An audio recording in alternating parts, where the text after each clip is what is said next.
Hey everyone, the e-bike Cowboy here, and for today's video we're going to do a comparison of the stock front disc brake of the Juiced Hyperscrambler 2 and the Magura free-floating disc brake. Are you ready?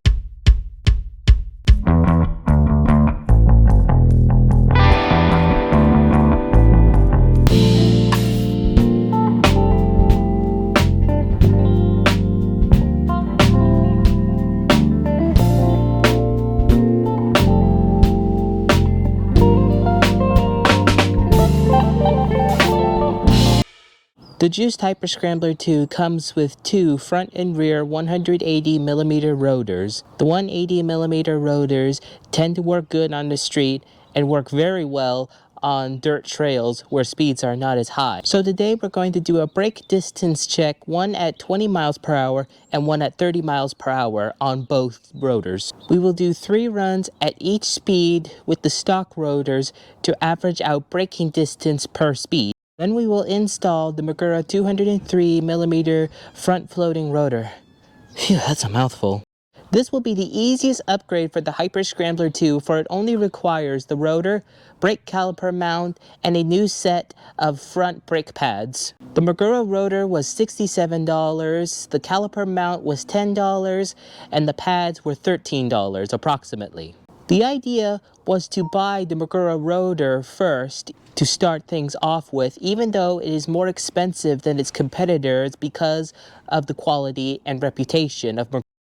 If your budget is tight, this way you can see how much better each part makes your brake work. But this is just an opinion. Since MX Electric and I are buying one piece at a time, we thought we might as well buy from the top brands. Since most of the braking is done by the front brake, the next step is to try the Magura MT5E 4-piston brake kit.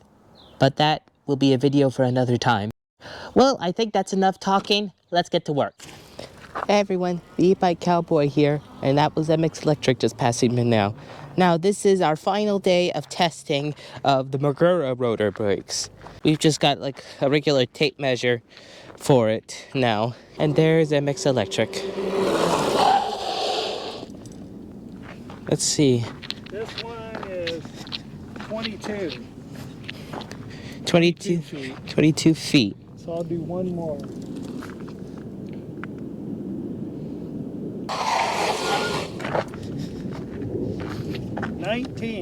So the first one was 22, the other one was 19. So I'm gonna do one more, but I think 19.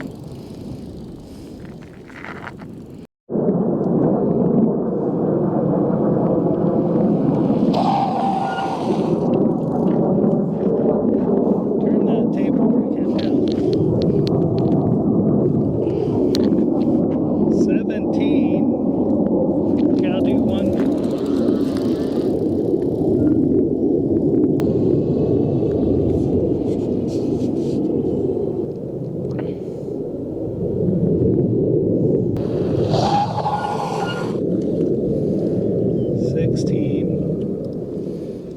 So I think,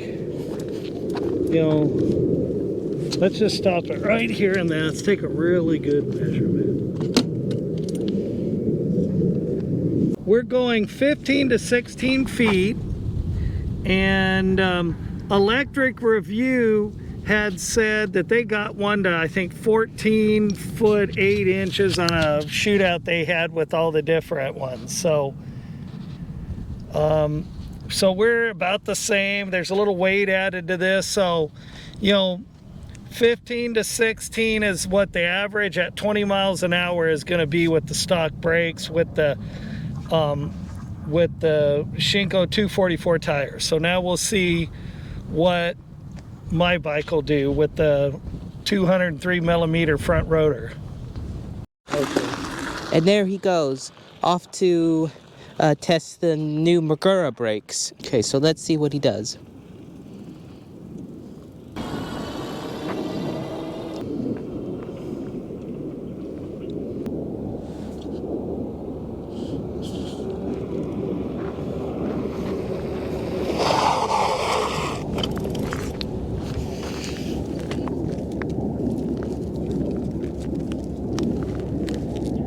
close to the center. How much was that one? Like 15. Okay.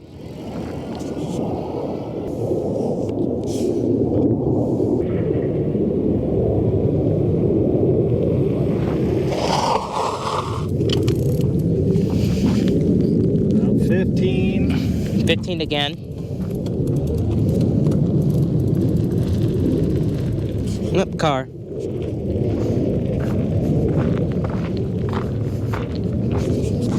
Remember, everyone, know your ABCs. Always beware of cars.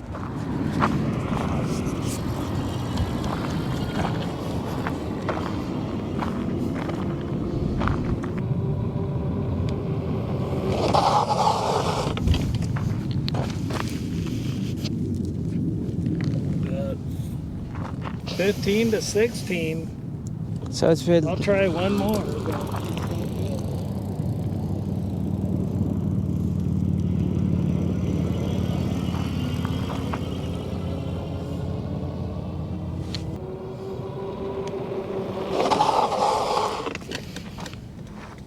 You're about 15.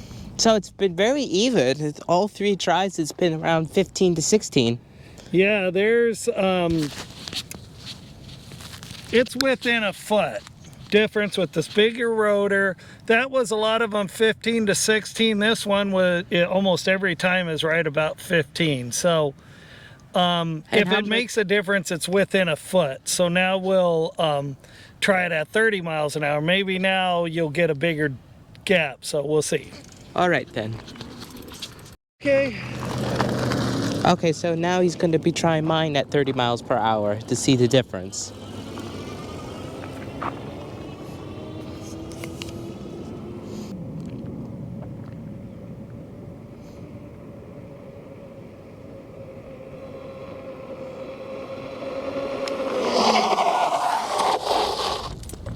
Completely past the line.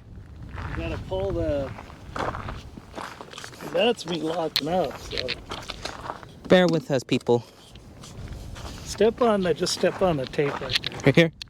Yeah.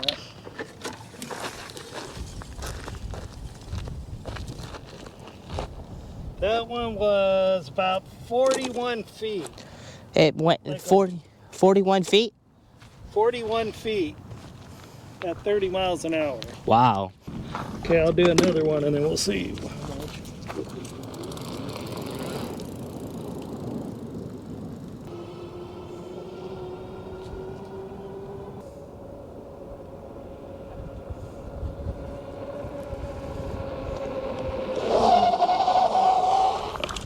Oh, that one was better. Let's see. 33. 33 feet. Okay, I'll do one more and then we'll try live on.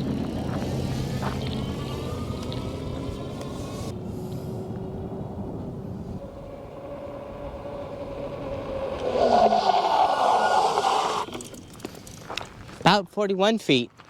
Yeah, so what was the best? 36? I think it was 33. Yeah, you were about here, around the 33.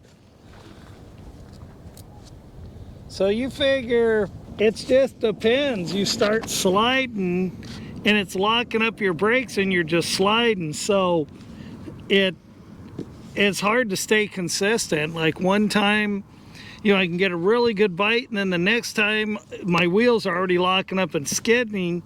So if the bigger rotor keeps you from locking up so soon, you're going to get better braking, because once you start skidding and you're locked up, you don't slow down as much, and if you're at a downward angle, sometimes you can, or at like a dirt hill or something, you can pick up speed when your tires are locked up sliding. So now we'll try it on that. So you figure the best was, what was it, 33? 33. The worst was 41, but it's just, it starts to slide and the back end kind of come out on me a little bit. So, real world, 33, but then I'm, say somebody between 200 and 210 pounds. If you're 150 to 175, it's going to stop shorter than that, because the heavier, more weight takes longer to get it stopped. So, But for somebody around our weight, you know, say 210 or so, you know, that's probably what you're looking. Best case scenario around 33, you know, worst case scenario around 40, 41. So we'll go from there. Okay, so now it's time to test the Magura disc brake on his bike. So let's see how it goes.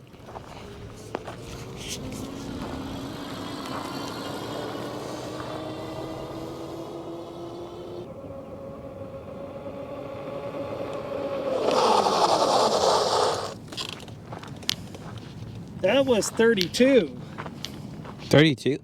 for my first one, so yeah. Wow, that's worked. That was really good.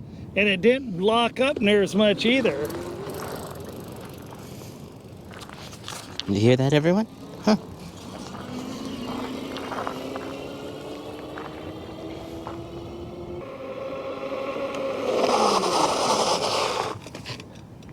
Closer to 29. No, I'm at 27. Wow. So I'll do one more and then we'll see.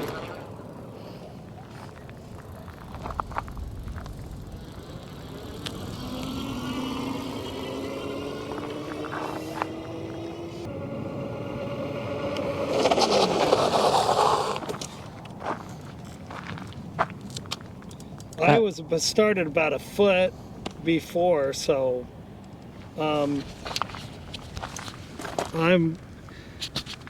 you're probably looking about 27 feet, 28 feet. I'll do one more and then I ain't doing anymore because it's flat spot my tires a little bit. So, one more.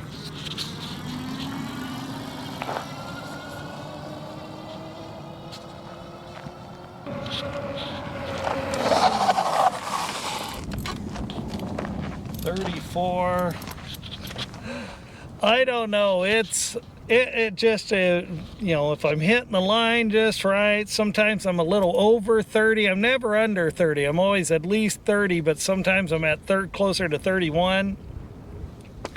So you can figure the worst I've done is, I think, was what, 33, and the best was Like 22. Like no, 22. it wasn't 22. It was 28 to 29. So, but the best we could do with yours was what, 36? So that's a massive amount of difference. Yeah, so we're talking about 7 to 8 feet shorter distance at 30 miles an hour. At 20, there's almost no difference. You know, we're within a foot or so. There's like almost zero difference. But definitely at 30, there's a big difference when you hit that extra 10 miles an hour. So, you know, 6 to 7 feet at the same distance, you know, that might be somebody opening a car door in front of you, and 7 feet, that might keep you from getting, you know, thrown off your bike. Parts you'll need to buy for this conversion is the 203 millimeter rotor. This is a free floating. You can go, you know, with just a fixed. They're cheaper, but since we just decided to try the Magura. And the bracket, and now the difference you can see in the bracket, it shoves your caliper out farther, and it has 2 threaded holes and 2 drilled through. Well, the threaded holes are to mount your caliper to the bracket, and it comes with these 2 Allen head bolts, and they're for this, to bring the caliper to the mount. So you just take all your washers and keep them in the same position and then put them on the new bolts. I didn't use any Loctite because you adjust these from side to side.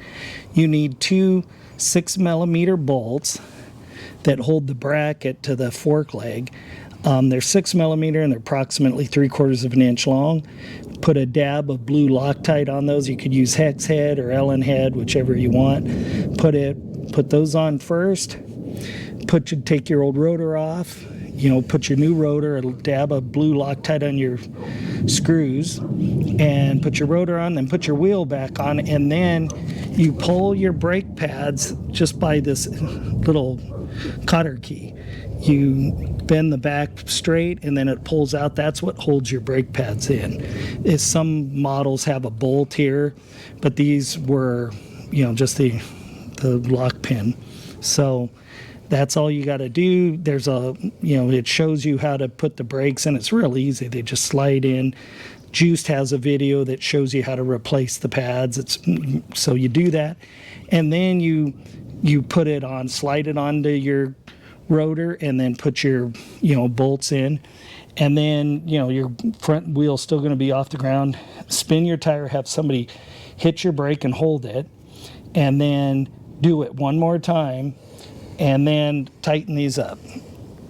And then if it drags and you hear it dragging, just you can move it a little bit.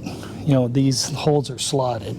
The only other thing you need to do is loosen up your fork leg right here, the clamp for your brake line, and it wants to move over and rub on the side of the rim. So loosen that up, pull up some slack, and then tighten it back down. Not too much, don't snap because that piece is only plastic. And that's it.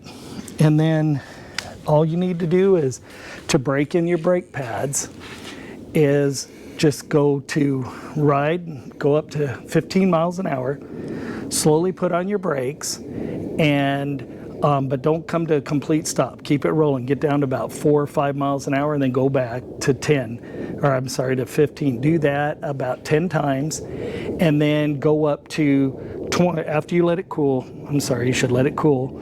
Let your rotors cool down, then go to 15, then you go to 20 the second time around. Do it for 10 times, then let it cool, and then you're ready to go. The pads are all broken. So it's really easy. It doesn't take very long, about a half hour, 45 minutes. And just put your wheel with your rotor, if you can, in the sun or with a blow dryer. Get the bolts, these 6 little rotor bolts, to get the blue Loctite, not so hard. They'll come loose easier because they'll get, it starts warming up, and then the Loctite will get a little softer. And then only use blue Loctite. Don't use anything stronger because, rotors wear out. So if you put, really strong Loctite, you might not get them off again without drilling them out, and you don't want to have to do that. So just take your time. It's real easy, and that's about it. Well, hope this helps everybody, and we're going to do Shane's front one, and then we're going to do the backs with 203. Thank you so much. Too hip, gotta go. Well, I hope you guys found this video helpful. If you did, please consider giving it a thumbs up. If you've been enjoying my content so far, please consider subscribing. And if you want to follow me on Instagram, the link to my Instagram will be down in the description below. So that's about it. So I'll see you later, my friends.